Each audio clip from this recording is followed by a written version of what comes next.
Sup, you beautiful bastards. Welcome back to the Philip DeFranco Show, your daily dive into the news. And we have got a lot to talk about. This monster, the Katy Perry controversy, the world of podcasting changing, Justice Thomas's impeachment, the chaos in Nevada, Israel-Gaza updates, and this deep dive into race-adjusted medicine. So buckle up, hit that like button, let's just jump into it. This is a news show.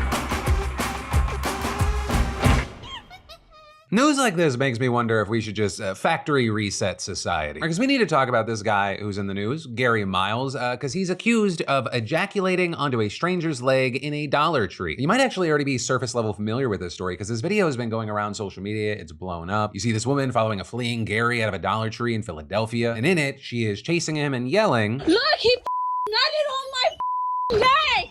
You go to hell, and then, I am not gonna show you the rest of the video because she then shows her leg, and it very much appears there is something that could be from Gary on her. But then in this video, the horror of this all seeming to catch up with her. I mean, she just breaks down in tears, and thing is, this actually didn't just happen. Well, the video absolutely blew up yesterday, getting over 30 million views. This reportedly happened back in June, getting a lot of people's attention, including rapper Meek Mill, who's from Philly, and he offered $2,000 for Gary's location, saying, let's play manhunt with him today. And actually, regarding Gary, this was a big update. He reportedly turned himself into police last night, with the department releasing a statement saying PPD extends its gratitude to the public for their assistance in locating Mr. Miles. And we just learned today that he's been charged with indecent assault, indecent exposure, open lewdness, and harassment. Also, while this alone is horrifying enough, oddly enough, it is not even the first time this exact thing has happened at a Dollar Tree. There in fact being another woman who's in Houston suing Dollar Tree for negligence after a man followed her around the store, harassing her, and then even ejaculated onto her back last December. With that woman saying, he started saying all the things he wanted to do to me. It was really bad. I couldn't believe this was happening. I panicked and told him he was disgusting and immediately went to get my friend on the other aisle. Saying when my friend looked at my clothes, she just panicked, and saying that when she told the store manager, they said it was the third time in less than 4 days that someone had been sexually assaulted in the store. And so you have the woman's attorney arguing that the company is liable for the assault because they've created an unsafe environment due to understaffing. So yeah, I guess be careful the next time you go to a Dollar Tree. I'm not saying it's a company staple, but it is very weird that that very specific thing has happened at multiple locations. And then Katy Perry is actually anti-women. That's what a growing number of people are arguing after seeing teasers for her new song, Woman's World. The one, it's not limited to that, and two, that single and the video for it don't actually come out until tonight, but these promos have generated a ton of discourse. With this actually starting when Rolling Stone reported that Dr. Luke was among the producers Katy worked with on her upcoming album. Right? And that after notably he and Kesha previously settled a long legal battle that included claims that Dr. Luke sexually, physically, and emotionally abused Kesha. Though there, he has denied those allegations, but still, many people were shocked to learn that she's reportedly working with him, especially since her song is Woman's World and it appears to be a girl power anthem, with people saying things like, who is this song for? Being a woman in this world is already degrading and difficult, but to release a women empowerment song produced by a woman's abuser is insane. I really hate fake feminism. You also had actress Abigail Breslin not mentioning Katy, but writing that working with known abusers in any industry just contributes to the narrative that men can do abhorrent shit and get away with it. Stream Kesha. Though that's also not the only reason that people have been taking issue with this song. Or you've got tons of people who aren't fans of the music video teaser that Katy shared, since it shows her in a revealing Rosie, the Riveter-inspired outfit at one point, dousing herself in whiskey, joined by a bunch of female dancers, all dressed as scantily clad construction workers. And so you had folks writing things like Woman's World, and all you can see in the teaser is a woman's body sexualized as much as possible, making a quote-unquote feminist song when all you're doing is being hypersexual in the music video, plus sexualizing feminist icons is crazy. With many arguing that all of this, it just caters to the male gaze. Others also taking issue with the dancers, noting that on top of them being sexualized, they only represented a very thin beauty standard, and claiming things like it's a woman's world and she only shows women with one body type. With a lot of this, people saying it just appears like she's behind the times and out of touch with where culture is at large. And one of the conversations around this is, rather than promoting these ultra-thin ideals, you actually now have a lot of mainstream pop stars who are singing about those standards and how it harmed them. With, for example, the New York Times even doing a piece on the trend this week, noting that Billie Eilish's new album has lyrics like, people say I look happy just because I got skinny, but the old me is still me and maybe the real me, and I think she's pretty. You also had the likes of Lorde hopping on a Charlie XCX song to include a verse saying, for the last couple years, I've been at war in my body. I tried to starve myself thinner and then I gained all the weight back. Right? And they're not alone. Taylor Swift has also sung about this. Olivia Rodrigo having lines like, I started to skip lunch, stopped eating cake on birthdays. And so with with all this, you have the Times saying, it is indicative of a subtle shift among the current generation of female pop stars who have recently been acknowledging, often in stark, striking, and possibly triggering language, the pressure they have felt to look thin. Though obviously, with all this discourse happening, there are people that are more focused on one thing or the other, whether it be the Dr. Luke stuff, the hypersexualization, or, the body images. But ultimately, we're gonna have to wait to see if this actually negatively impacts the streams, if it negatively impacts the sales, or, if all of this discourse, it just brings more and more attention and success to something that she's releasing. Because, that's just how the attention economy works. Though personally, as someone that was previously a very lost and angry young man, the only thing I care about in the music world this week is Eminem dropping an album tomorrow. The rest is just static and noise to me. But then let's shift gears to very interesting news in the world of podcasting. And a lot of it's being driven by Amazon's Wondery going after some of the biggest names in the industry, with them now reportedly inking an $80 million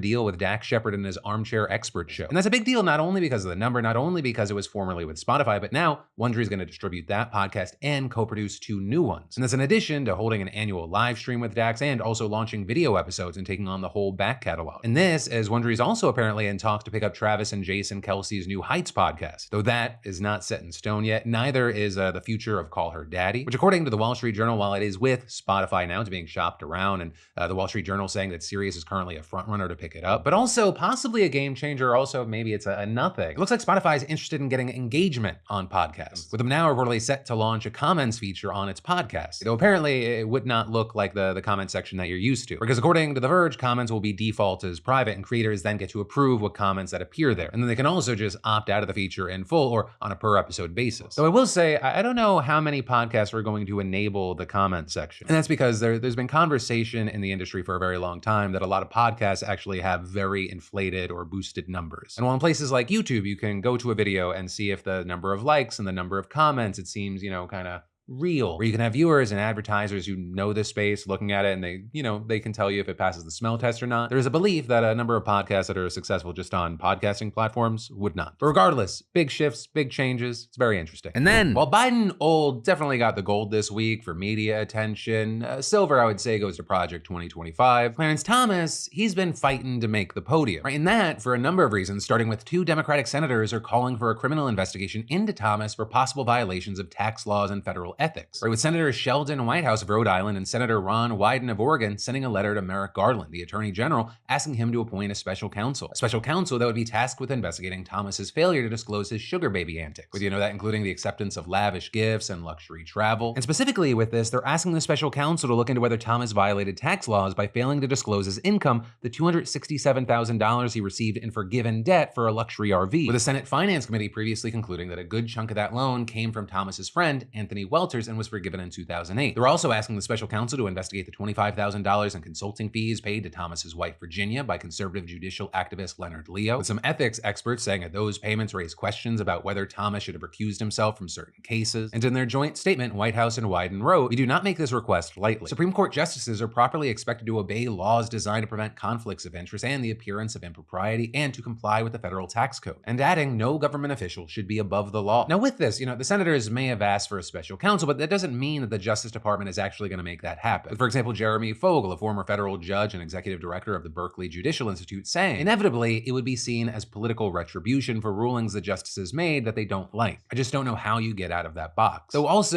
actions that may lead nowhere, that seems to be kind of the theme surrounding everything Clarence Thomas. Because also in the news, you have Representative Alexandria Ocasio-Cortez introducing articles of impeachment against Thomas and Samuel Alito yesterday, with AOC accusing both justices of failing to recuse themselves from certain cases that have come before the Supreme Court, as well as failing to disclose gifts from wealthy benefactors. And AOC saying in a statement, Justice Thomas and Alito's repeated failure over decades to disclose that they received millions of dollars in gifts from individuals with business before the court is explicitly against the law. And the refusal to recuse from the specific matters and cases before the court in which their benefactors and spouses are implicated represents nothing less than a constitutional crisis. And further adding, Congress has a legal, moral, and democratic obligation to impeach. Though really, with the current state of things, especially with a Republican-controlled House, this is not going to go anywhere. Though it gives me the opportunity to drop a little piece of fun trivia. The only time that a Supreme Court justice has actually ever been impeached was Samuel Chase back in 1805, but even there he was acquitted by the Senate. Also, if that ends up helping you on a trivia night, you owe me a drink. But That said, going back to AOC, she was joined by several Democrats in introducing the articles of impeachment. And as the New York Times said, some Democrats say their party must make a case against the justices in the court of public opinion, which I will say there it could have value, especially as we head to an election where the Democrats are going to really need to focus on policy versus what Trump would do if he gets back in office. Whether that be something like a Project 2025, or the fact that he'd be in a position to put more people on the Supreme Court, along with the fact that the people he has put on the Supreme Court already have made massive sweeping changes, whether it be immunity or Roe v. Wade, what more of that could look like in the near future, especially if he gets to put even more people up there. And then I want to take a second to talk about today's sponsor and something that's been a game changer for me. Seed's DSO1 Daily Synbiotic. We're all hearing a ton about gut health these days, with just millions of posts and endless videos throughout social media. Like, it just gets overwhelming, right? But amidst the confusion, there's one company standing strong for scientific integrity and transparency, and that is Seed. What sets Seed apart is their commitment to science. These guys, they're not messing around. It's not just a probiotic, it's a synbiotic, a blend of prebiotics and probiotics that supports a healthy gut microbiome and overall health. And look, I'm not a doctor, but I care about what I'm putting in my body. And Seed's DSO1 has been a vital part of my daily routine for years now. So if you're ready to cut through the noise and truly nurture your gut health, give DSO1 a shot, especially because Seed's giving you beautiful bastards 25% off your first month. You'll receive this 30-day supply, refillable glass jar, a travel vial, and then after that, they send sustainably packaged refills. You just gotta go to seed.com/DeFranco and use code DeFranco25 at checkout to get 25% off your first order of Seed's DSO1 Daily Synbiotic Plus free shipping. And then, so if you want a sneak peek at all the chaos we're gonna see this November, you don't have to look further than Washoe County, Nevada, which if you're unfamiliar is a swing county and a swing state, as well as the second largest in Nevada. And it is gonna be a decisive factor in choosing the next US president. Last month, we saw Washoe voters going to the polls for several local elections, including a Republican primary for the Washoe County Commission and a nonpartisan primary for a school board seat. And right off the bat, there were some administrative issues, most notably a printing error that meant that some people in a small precinct may have needed to re-vote. And so the losing candidates in each race, Mark Lawson for the commission seat and Paul White for the school board seat, both Republicans, requested a recount. And turns out the man funding not only their election campaigns, but also the recount itself is a wealthy Republican donor by the name of Robert Beadles, who notably, ever since the 2020 election, has been working very hard to replace local officials with far-right election-denying conspiracy theorists. And he has shown himself not to be above mobilizing an army of activists to harass election workers until they buckle. Right, back in 2022, for example, he hounded the registrar of voters so hard, accusing her of treason and demanding she be fired or thrown in jail, that she just quit. And just to give you an idea of what's inside this guy's head, he claims to have an analysis from a mathematician and an artificial intelligence supercomputer showing that it was highly unlikely that his candidates lost their elections. So as you might imagine, he and his people went absolutely buck wild when the voter registrar's office took longer than expected to recount ballots because the tabulation machines broke down. And this, even though the interim voter registrar said there were no errors or discrepancies in the recount, which by the way, changed only a single vote in each of the two races, so the initial results were essentially fine. But when the county commission gathered to certify the recount on Tuesday, dozens of people, including Beadles, protested outside the building. We want a hand recount now! But a key thing is that Nevada law requires recounts to be performed by the same method that the original election was tallied. So in this case, it was machine tabulation, right? Meaning that everything seemed to have been done properly and the results were clear, and so the drama was presumably over. But then, in a shock to the whole county, 3 Republicans on the 5-member commission, they voted to not certify the recount, with that including Michael Clark and Gene Herman, who really, they weren't a surprise since they both voted against certifying votes in the past. But this also included Clara Andriola, the swing vote on the commission, who voted with Democrats to certify the initial count. And her decision was especially unexpected because the votes for the commission seat being recounted was her seat. Right, so she actually chose to not certify her own victory. And so as far as why she did that, she told reporters afterwards. There's a lot of information that has been shared that, in my opinion, warrants further investigation, which is why I asked the question. It's not a reflection of anything intentional. I am not an election denier. And a fun little thing here is like the irony is that if she gets pushed out by the far-right activist that she just threw a bone to, the person who replaces her will be an election denier. Though with that, last night, Nevada's Secretary of State and Attorney General sent a petition to the state Supreme Court asking it to require the entire county commission to meet their legal obligations and certify the results. Also, Alexis Hill, the Democratic Commission chair, made an announcement about Andriola, that one swing vote. I am pleased to report that cooler heads have prevailed, and Commissioner Andriola has asked for reconsideration of her vote on the canvas. Right, so it's looking like she might switch her vote back in favor of certification the next time the commission meets, which would hopefully diffuse the crisis. But also, while that would be a relief, I wouldn't say stop holding your breath yet. Because the thing about this little local fiasco, it is just one symptom, an example of something going on in counties and states across the country. With far-right Republicans working tirelessly to purge local offices and fill them with election result denying Trump supporters. And if we go through a scenario where this happens all over the place and or in a way that could affect the results, I mean, we could be looking at a full-blown constitutional crisis. And then, so the latest Israeli offensive underway in Gaza.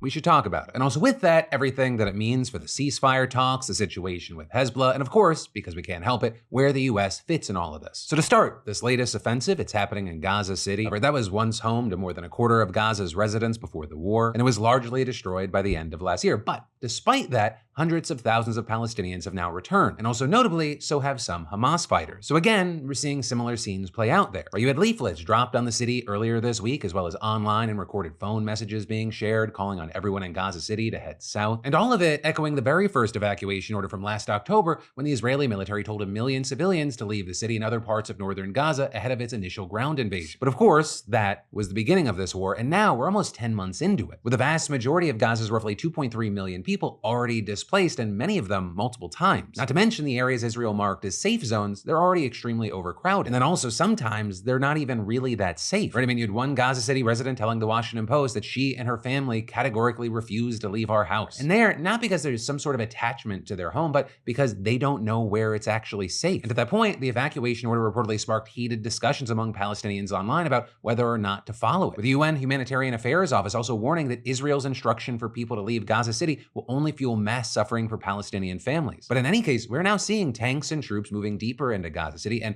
clashes are breaking out between Israeli forces and militants, with Hamas also claiming that there have been 45 airstrikes in the Gaza City area just today. And then also with that, we're seeing reports of residents trapped in their houses, as well as, just bodies laying out in the streets. And notably, with all of this, the Biden administration just confirmed that the US will resume shipping 500-pound bombs to Israel, because the US had paused the shipment of these and even bigger 2,000-pound bombs back in May due to concerns about the scale of civilian casualties in Gaza, and specifically at that time concerns about a potential full-scale Israeli assault on the southern Gaza city of Rafah. You had Biden at that time saying that it was a red line for him. Also, to be specific here, the 500-pound bombs, those have resumed, but the 2,000-pound bombs are still being held back, though, as you could probably guess, 500-pound bombs are still a fuck ton of bomb. And to that point, you had a researcher at the Center for International Policy saying, in Gaza's densely populated areas, the difference in the destructive impact between a 500-pound and 2,000-pound bomb is negligible, both causing immense destruction and civilian casualties. Right, and with that, a key thing is that the Israeli strikes continue to be associated with mass casualty events. Take Tuesday, for example, when a strike near a school sheltering displaced Palestinians reportedly killed at least 25 people and wounded 50 more. The Israeli military saying that it was all to target a single Hamas member who took part in the October 7th attacks on Israel. And then to add to that, these bombs are coming in as more people are also dying from not having enough food. In fact, a group of UN experts released a statement this week accusing Israel of waging, quote, an intentional and targeted starvation campaign against the Palestinian people, and even calling it a form of genocidal violence and saying it's resulted in famine across all of Gaza. But with that, you have Israeli officials characterizing that statement as misinformation and saying instead it has continuously scaled up its coordination and assistance in the delivery of humanitarian aid. Also, another notable big development with humanitarian aid is that this week the US built pier for increasing aid to Gaza. That is now being permanently dismantled after operating for just 20 days. And actually in that time, it only delivered what would have been a single day of supplies before the war began. And then, all of this stuff is relevant today because an Israeli negotiation team is heading back to Cairo to hold further Gaza ceasefire and hostage talks. Well, yes, this is something that we've seen before, with it obviously leading nowhere. There are some important things that have changed this time. Most of all, Hamas has reportedly dropped one of its key demands for an agreement, which was that any deal include a guarantee of a permanent ceasefire. And then beyond that, both Israel and Hamas reportedly signaled their acceptance of a, quote, interim governance plan in which neither party would rule Gaza, and in which security would be provided by, quote, a force trained by the United States and backed by moderate Arab allies, drawn from a core group of about 2,500 supporters of the Palestinian Authority in Gaza who have already been vetted by Israel. And in fact, in just the past day, we've had U.S. National Security spokesperson John Kirby telling CNN that they're cautiously optimistic about these talks. And actually, for the first time in a while, there is a tiny little bit of a reason to believe him. But of course, also with all the stuff that we talked about, right, this latest Israeli offensive into Gaza City, this worsening food crisis, the arrival of more U.S. weapons, we are at risk of going back to square one. Not to mention, of course, there are still real doubts about whether leaders on all sides have any real interest in a ceasefire at all. Though also notably, the head of Israel's biggest opposition party has offered Netanyahu something of a political lifeline, by saying he will help keep Netanyahu in power if he signs a ceasefire deal. Plus, another big thing is that a ceasefire deal could help Israel prevent further conflict with Hamas ally Hezbollah in Lebanon, because Israeli forces and Hezbollah fighters, they've been trading fire since the war began. And that, I mean, it's just been escalating more and more in the past few weeks. But now we've had Hezbollah's leader coming out and saying, hey, the only way to stop the fighting was to end the fighting in Gaza. And adding there, Hamas is negotiating on its own behalf and on behalf of the entire resistance axis, and what Hamas accepts, we accept. And so ultimately, there have been real significant developments in terms of pushing both sides closer to a deal. But I wouldn't bet the house on it, right? Take everything with a grain of salt. Words are words, hopes are hopes, and actions are actions. And then, now how much do you think that you're paying for subscriptions every month? Whatever you think,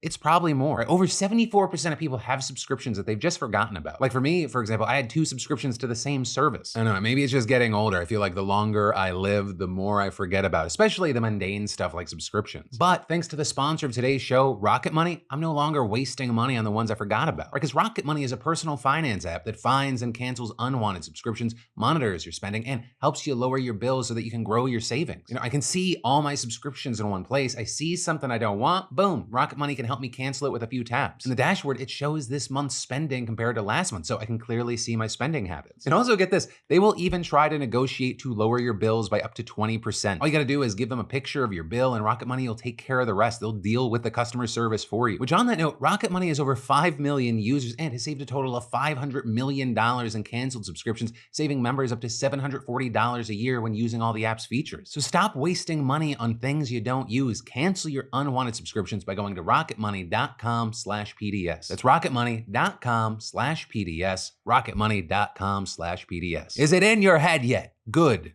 And then, so, I don't need to convince any of you that the US healthcare system, it just sucks ass. I mean, it's one of the few things everyone left, right, and center can pretty much agree on. But however much you think you know, I promise you that by the end of this story, you're never gonna see a simple doctor's visit the same again. Right? And so to kick this dive off, we're gonna start with one of the most controversial drugs in recent American history, Bidil. And it's nothing more than 2 generic drugs combined into a single pill to treat congestive heart failure. It was invented back in the 80s by cardiologist J. Cohn, who ran trials, got a patent, and then took it to the pharmaceutical company Medco, which then sent it to the FDA for approval in 1997, but the agency rejected it. And that's even though most of the review panel said they thought that it was effective, but they said that the trials weren't designed to meet the agency's particular standards, meaning that if Medco just ran another trial, it could probably get Bidil approved. But the thing with clinical trials is that they're very expensive, and by then, half the drug's patent life had already run out, so the company just handed the rights back to Cohn. Now the thing with that is, if he could market the drug to a specific subgroup instead of just the general population, then he could obtain a new patent. So Cohn, he starts sifting through the old data, and he notices that Bidil, hey, it actually seems to work better for African Americans. But notably, there were only 49 black participants in the trial, so the sample size was just too small. So Cohn, he patents Bidil again, he takes it to a different company, Nitromed, and conducts a new trial, this time with only black patients. And the drug seemed to work, but there was one big problem. They didn't gather any data to see if it also worked on white patients. So the core selling point of the drug that he was going for, right, that it's specifically for black people, it was never actually proven. But Nitromed, they only needed to prove that the drug was at least good enough to treat whatever population it marketed for. So that's how in 2005, Bidil actually became the first drug ever approved by the FDA exclusively for a single racial group, which was one small step forward for Nitromed, but one giant leap backward for American medicine. Right? Because immediately the news got picked up by major newspapers across the country that ran headlines touting Bidil as a drug for black people, effectively lending government and media credibility to the idea that race is a biologically meaningful category. But as geneticists have known for decades, it's just simply not. I think the reason this is a problem is it's grounded in bad science. So that is Harvard resident Dr. Rohan Kazanchi.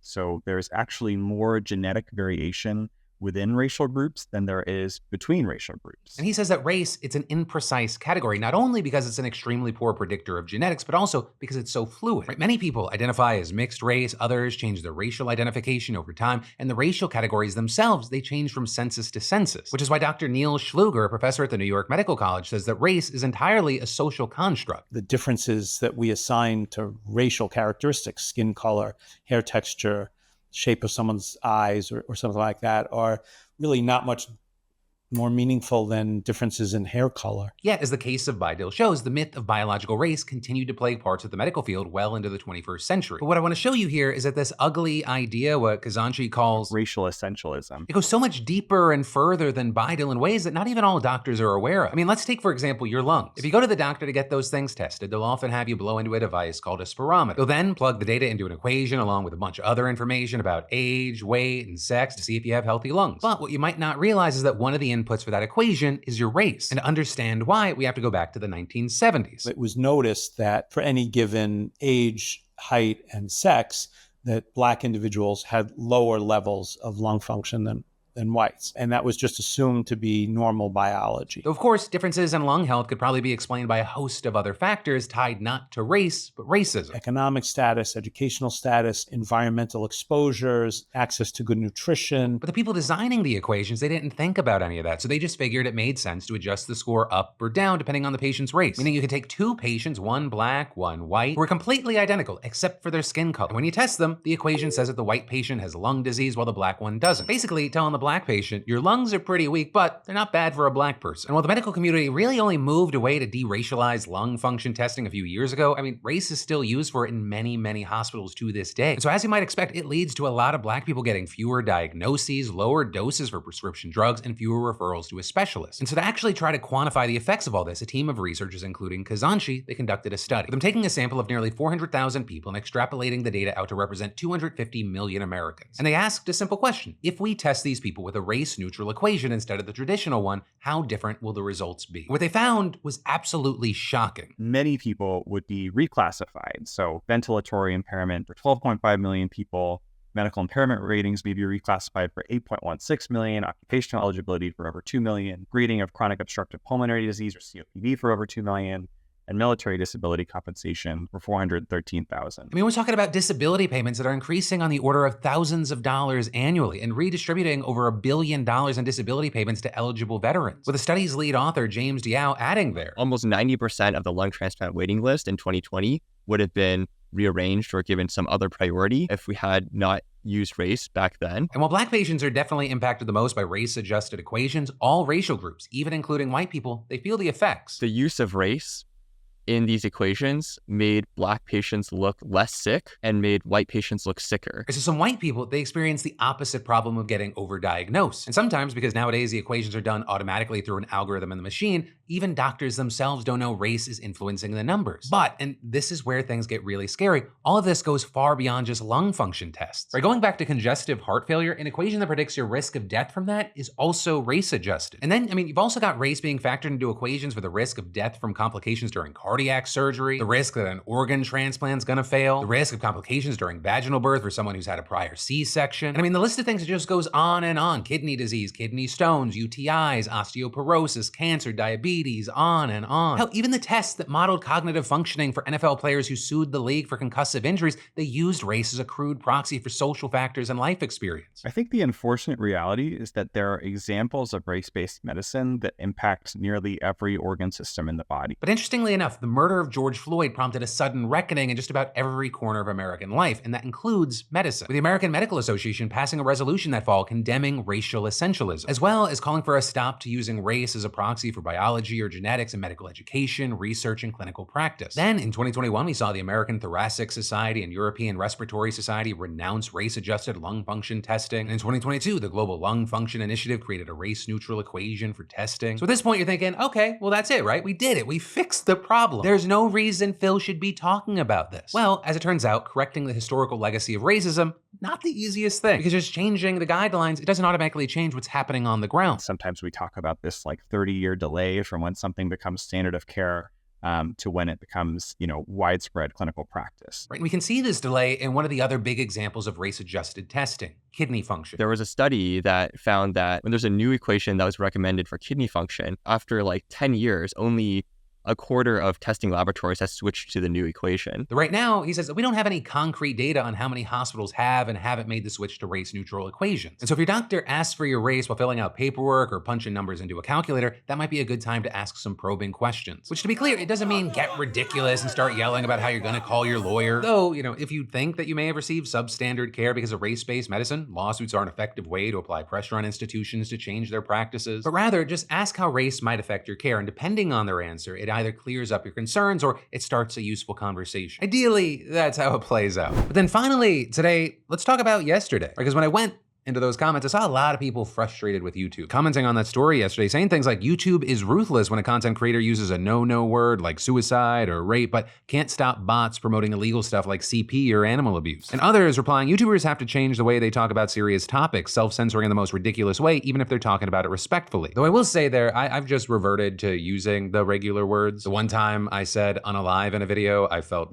so stupid. Though I will say the really interesting thing about creators self-censoring is that it has actually changed language, especially of young people. Like I have young kids and I've heard groups of kids talk about, like, usually in reference to a video game, saying unalive or they oof. So the latter there is more connected to the sound in Roblox. But that is more of just an interesting thing to me, how, you know, the entertainment that we consume, it affects language. Also, funny enough, a bot that took a real person's comment said, the internet has been worse for a while. Moderation is trash across so many platforms except for when it comes to banning creators. It's just something so perfect, the fact that a bot picked that comment. There was also some interesting input from people like Moonwielder, who claimed, to anyone who wants an explanation, the bots exploit a Unicode where it uses right to left characters to flip text that makes their comment look backwards to the system. To us, the comments look normal because the characters are displayed correctly, which I will say, very interesting if true. I also want to mention this. If there is one section of this show where you should definitely do way more of your own research and take everything with a grain of salt, it is the commentary section. Like when people start a comment and they're like, hey, as a civil engineer, I don't know who that person is.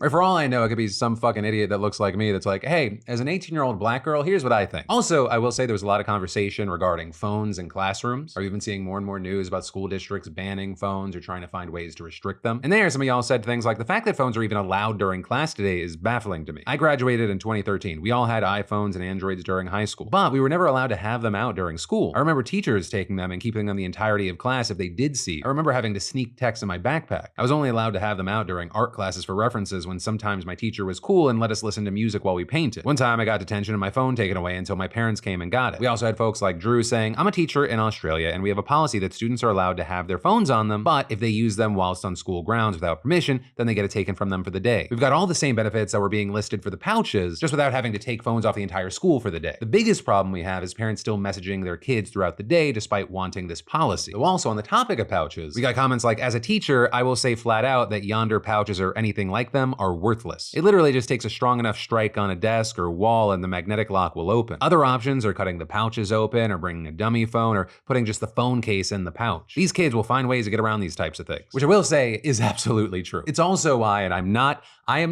condoning it, or am I? But I do think there is an argument that very creative cheating in school is itself, in a way, a showcasing of creativity and intelligence. Now, you shouldn't do it. You should learn the stuff. But, you know, hearing someone talk about a dummy phone, I'm like, that's thinking on your feet. That's a kind of life skill. But finally, on this topic, there was also a group of people that were just like, I'm against the idea of a full ban. With Kyle saying an outright ban concerns me for several reasons. One, proof of bullying/abuse is often video footage from cell phones. And we've had several clips over the years of teachers way overstepping their authority that would have never been believed without the footage. Two, in the age of school shootings, not having a phone to call 911 is fucking terrifying. Three, phones can often be used as a helpful tool for disabilities and medical conditions. Four, they're built-in calculators, so they don't have to shell out $100 on average for a device they'll likely never use again. Noting there are many free graphing calculator apps for smartphones that greatly lower the fiscal barrier to entry for education. But that, my friends, is where today's daily dive into the news is gonna end. So my goodbye, a little bit different today. A worst case scenario, I'll see you right back here on this channel on Monday. I'm playing around with the idea of doing kind of a show tomorrow, but doing it during a live stream. So if you're not subscribed, make sure you are. If you are subscribed, make sure you have all notifications on. And worst case, if you're in the US or Canada, just text me at 813-213-4423. I'll shoot you a text so you can be a part of the live PDS. But main thing, I love yo faces and I'll see you next time.